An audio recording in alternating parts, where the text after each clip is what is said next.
వృషభ రాశి జాతకులు సెప్టెంబర్ మాసంలో మీ యొక్క జీవితంలో ఈ యొక్క మార్పులు అయితే కలగబోతున్నాయండి. చాలా చాలా శుభవార్తలను వినబోతున్నారు.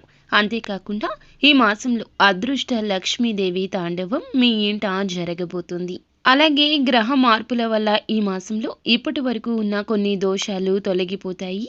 ముఖ్యంగా కుజ దోషం, శని దోషం ఇవి రెండూ కూడాను మిమ్మల్ని పట్టి పీడిస్తున్న ఈ మాసంలో వాటి నుండి వెసులుబాటు ఉంటుంది. కుజుడు ప్రవేశించడం వల్ల ఆరోగ్యం, మనశ్శాంతి, వ్యాపారంలో అభివృద్ధి, ఉద్యోగాల్లో ప్రమోషన్స్, శుభవార్తలు వినడము, భార్యాభర్తల సమస్యలు తొలగిపోవడము అదృష్ట సంకేతాలు కనిపిస్తున్నాయి. మీకు ఇంకా ఇతరత్ర ఎటువంటి సమస్యలు, సంతాన సమస్యలు, భార్యాభర్తల సమస్యలు, స్త్రీ పురుష వశీకరణం కూడా చేయగలరు మా గురువు గారు. 3 రోజుల్లో పరిష్కారం లభించును. నమ్మకంతో సంప్రదించండి.